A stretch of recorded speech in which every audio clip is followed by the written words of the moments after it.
Okay, before someone just starts calling the FBI on me, I should probably tell people I'm already being investigated by the Texas Rangers right now. Yeah, let's just say, for some reason, some lady over at a supermarket fingered me and said that I looked like some guy that was part of a drug cartel, and even said that my car looked similar.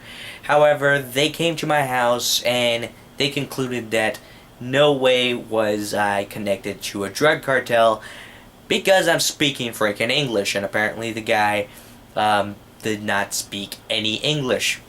Message to everyone else out there. By the way, not only do I know English, I also know a little bit of Japanese. So, yeah, long story short, Texas say, hey, I'm so clean that if I wanted to, I can just go over to a gun shop and pick myself up a handgun, which I'll probably end up doing. But for right now, I think I'm just happy just to have this. So, yeah. Anyways, about the Eromanga-sensei, let me tell you this story. I actually saw this in a library before I ever got any of this. I actually saw this in a freaking library. And I think it was in one of the episodes where they actually showed something. A cop actually passed by my shoulder. And instead of arresting me, he actually told me that there was going to be a convention at a local Marriott. So, yeah, I think it's safe to say that, the FBI should be breaking in any moment now, but I live in freaking Texas, so, this is the state that also has rednecks. So I highly doubt that this is going to be that much of, a deal. So today we're actually going to be talking about Eromanga-sensei. This ought to be fun. So, okay, so what's the anime about? Well, it's about a brother and sister, not related by blood. I think that's something we should mention.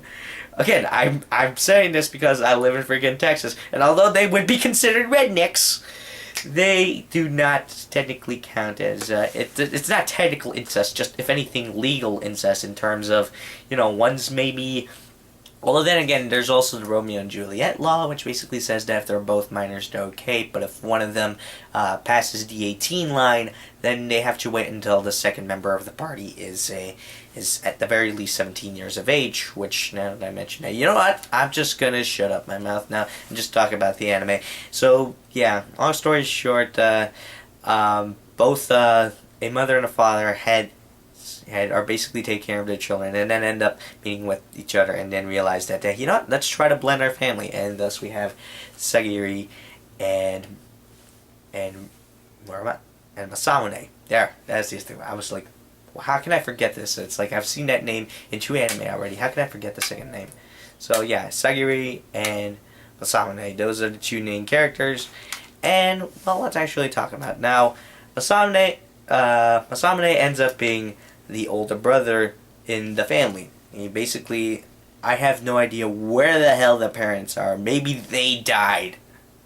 Or maybe they just working abroad or whatever. Point is, they are not present. Which kind of gets me to question what exactly is going on.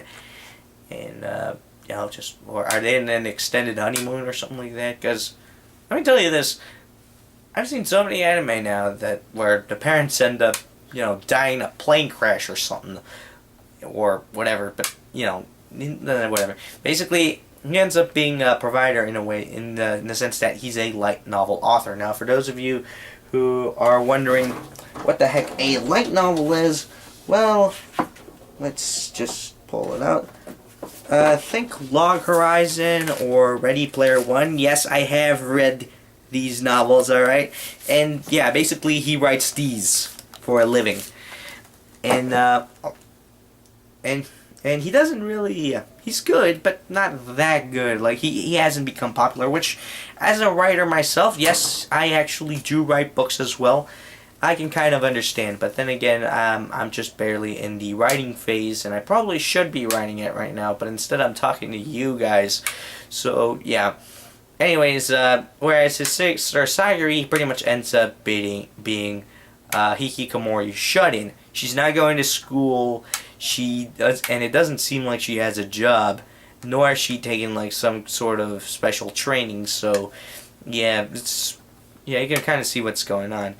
Anyways, he basically ends up drawing.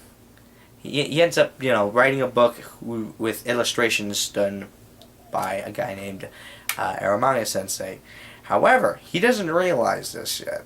But after he is told that apparently Eromanga-sensei also does podcasts in order to supplement his job, he decides, okay, well, I'll take a viewing of that. And as it turns out, Eromanga-sensei ends up being his sister. Who would have thought? And through a little bit of Easter egg hunting, he ends up finding out that, yeah, that's what's going on. Yeah, and so he ends up trying to confront her, and he realizes that it might be a little bit, easier if they both end up, being a little bit more honest about what the heck they're doing behind closed doors, and thus they start working together as a brother-sister duo. However, things get a little bit rocky because Sagiri is like she's a complete shut-in, alright? So yeah, that's pretty much the first episode. In the second episode, we are then introduced to one of the supposed classmates that should be where Sagiri should be going to school, and it ends up going to. Okay, I'm just gonna go ahead and fucking say this. Considering how the name Eromanga-sensei is how they present this show, yeah, it's gonna contain a lot of weird stuff. For example, Megumin ends up saying, I like dick, which is apparently a joke! By the way, I didn't even need the subtitles in order to understand what the heck she's saying.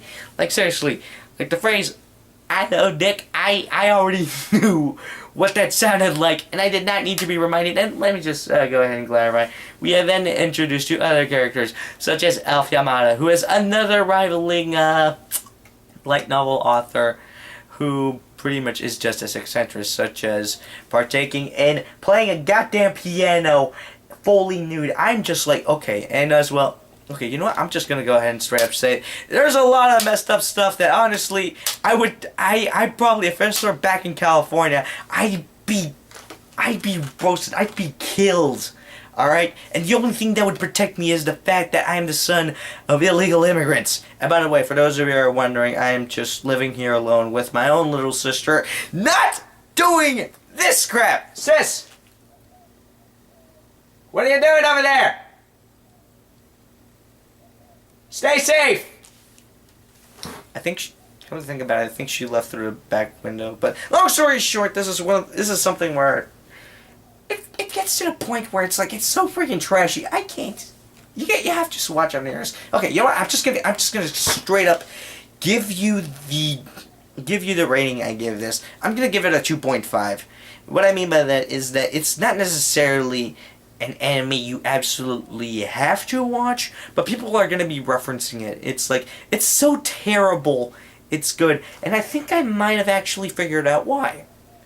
And reason is for two reasons.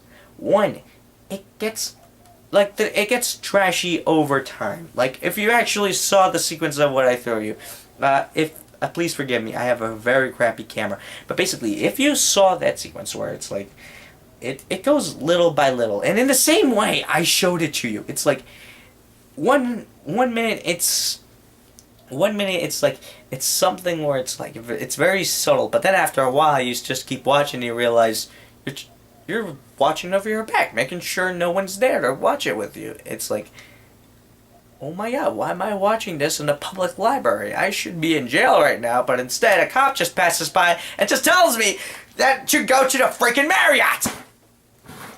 That's it. And I guess the other reason why it would be good is, or why people are drawn to it, is the fact that it's a little bit self-aware. Like I mentioned before, this is based on, the show itself is based on a light novel, and is about a brother and sister duo who make light novels. And obviously there's going to be a reference to just anime in general. In fact, the whole reason why they even became light novel authors is because their ultimate goal is to have the smug satisfaction of making a light novel adaptation like basically adapting their story into an anime.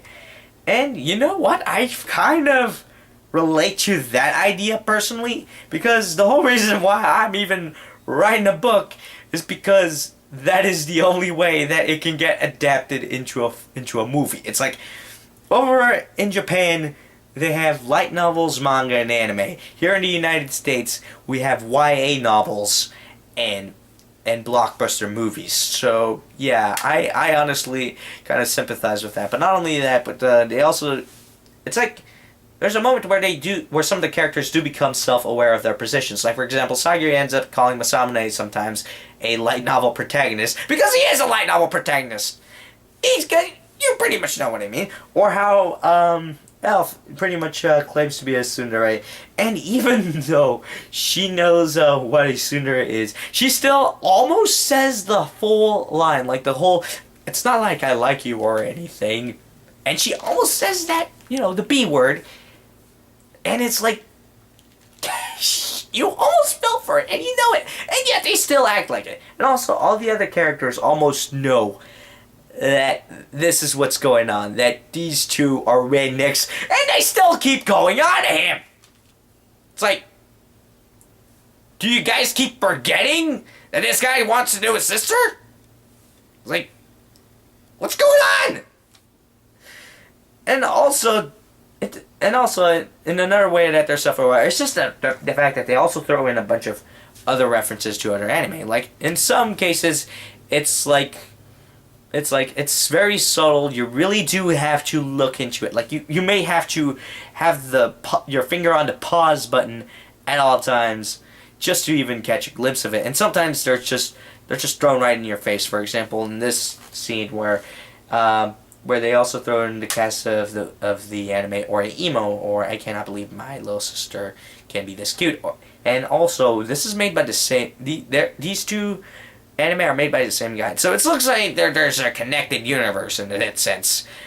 But yeah, that's pretty much all I got. So that's pretty much it. That's all I have. And honestly, I hope that after this I do end up covering something a little bit better. I really need to get myself a pocket knife.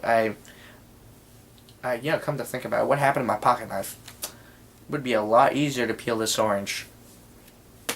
So, yeah, until then, this is me saying, thank you for being smart. Sayonara.